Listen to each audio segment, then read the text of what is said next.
সরষের তেল দিচ্ছি।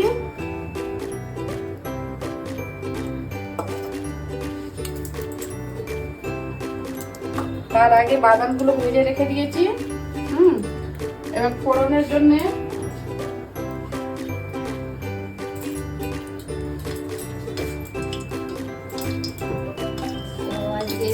স্পেশাল হচ্ছে সিঙ্গাড়া মায়ের হাতে। তার আগে আমি একটুখানি ফোড়ন দিচ্ছি। ফোড়নের মধ্যে একটুখানি একটু দালচিনি, একটু গরম মশলা, গরম মশলা, দালচিনি, লবঙ্গ আছে, তার মধ্যে এর মধ্যে 5 ফোড়ন আছে। হ্যাঁ, এর মধ্যে 5 ফোড়নের মধ্যে সব কিছু মিক্স আছে। একটু মৌরি আছে, কালো জিরে আছে, তারপরে জোয়ান আছে, সব দিয়ে শুকনো লঙ্কা, তেজপাতা আর একটু ধনে, এটা দিয়ে আমি ফোড়ন দিচ্ছি। আচ্ছা, মেনলি এইটা ফোড়ন যায় এটাতে, 5 ফোড়নের একটা গন্ধ ছাড়ে।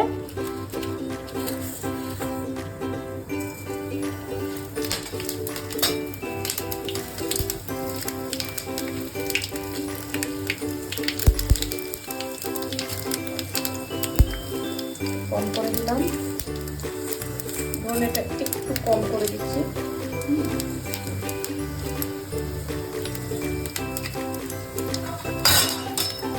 নাড়াচাড়া করে দিলাম।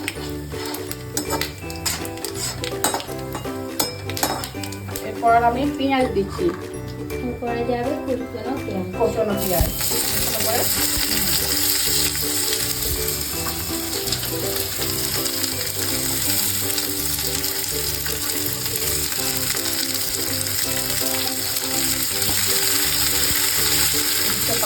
ফোড়নটা দিয়ে দেয়, তারপরে ধনের ফোড়নটা একটা গন্ধটা অন্যরকম।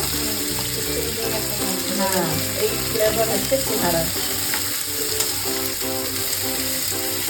একটু লবণ দিয়ে দিচ্ছি, হবে নরম হবে পেঁয়াজগুলো।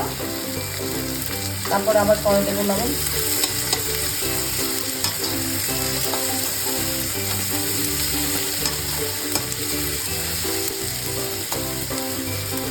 পেঁয়াজটাকে কি লাল করে ভাজতে? হ্যাঁ, একটু লাল ভাজতে হবে, গোল্ডেন ব্রাউন হবে না। তারপরে আমি একটু এই যে রেখেছি আগে থেকেই আপনাদেরকে দেখিয়েছি, আর এতে আছে আদা, জিরে, একটু ধনে আর কাঁচা লঙ্কা পেস্ট করেছি, রসুনও আছে, আর রসুনও আছে সব। হ্যাঁ, ওটা দিয়ে পেস্ট করে রেখেছি। তারপরে রেখেছি হলুদ গুঁড়ো, একটু শুকনো লাল লঙ্কা গুঁড়ো, লাল লঙ্কা কাশ্মীরি রেড চিলি পাউডার হচ্ছে এটা, আর একটু গরম মশলা আছে, স্বাদের মতো নুন দেওয়ার আছে, বাদাম ভেজে রেখেছি, আর কুচনো একটু ধনে পাতা রেখেছি, এই আলু সেদ্ধ করে রেখেছি। এটা হয়ে গেলে মশলাগুলো ভেজে তারপরে আমি আলুগুলো সব ডালবো। সিঙ্গাড়ার পুর সিঙ্গাড়ার পুরটা তৈরি করে তারপরে আমি সিঙ্গাড়ার আটাগুলো যে মেখে রেখেছি ওটা আপনাকে দেখাবো। ময়দাটাকে একটু মেখে রেখেছি 8 ঘন্টা আগে, যেমন একটুখানি। এটা পেস্ট বানিয়ে রেখেছি, বললাম না, একটু জিরে, আদা, রসুন, কাঁচা লঙ্কা পেস্ট করেছি, এটা এবার দিলাম।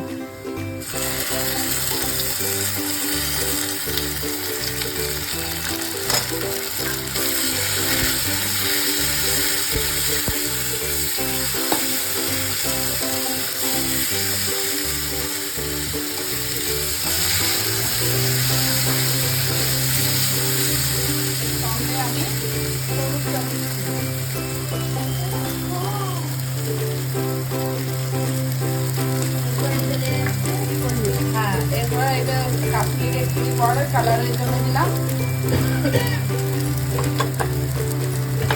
আর লবণ।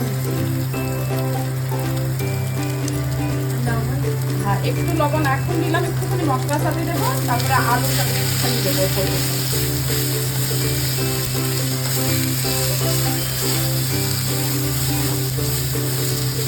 মশলা দিয়ে এবার পেঁয়াজটাকে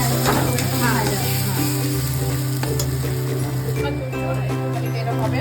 এবার যাচ্ছে আলুগুলো একটুখানি ভেঙে হাত দিয়ে ভেঙে মশলাটার মধ্যে দেবো। হ্যাঁ, এটা আলু ভাতের মতো তো চটকাবো না, আর যতটা ভাজতে ভাজতে যতটা হবে আরও করে দেবো।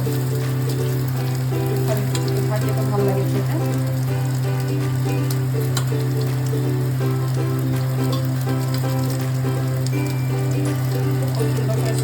মেশাবো গরম মশলা দিয়ে গোলমরিচ ওখানে আছে মশলা তৈরি এবার মশলা ভাজা হয়ে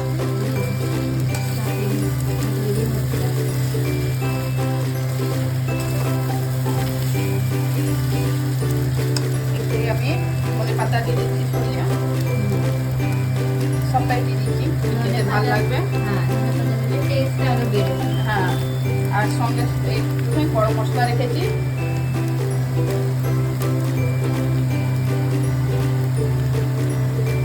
এখন একটু কত সুন্দর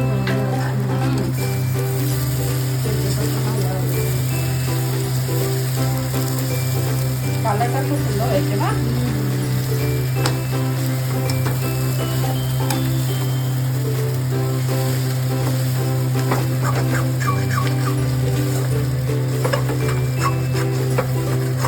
বাদামটা ছড়িয়ে দিচ্ছি আর তারপর আমি যখন স্টাফিং করবো তার সঙ্গে একটু বাদাম দেবো আগে খুবই মানে সুস্বাদু একটা জিনিস তৈরি হচ্ছে। হ্যাঁ। দিয়ে দিলাম তারপরে আমি একটু বাদাম রেখে একটু করতে আবার স্টাফিংটা তৈরি করবো আপনারা দেখুন আর এইভাবে ট্রাই করে দেখবেন। আর দেখে কমেন্টস করে বলুন কেমন লাগলো হ্যাঁ কমেন্ট আশা করছি বেলতে হবে হ্যাঁ এইভাবে একটু কাটবো এবার এইভাবে এরকম ভাবে তৈরি করছি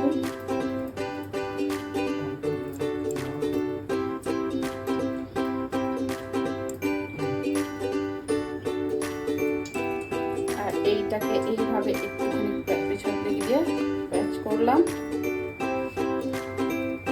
এই যে ছিঁড়ে যাচ্ছে।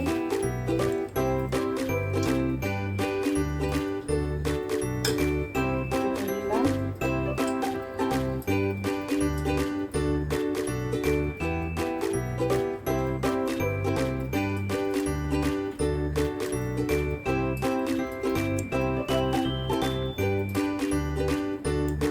এই যে, দেখো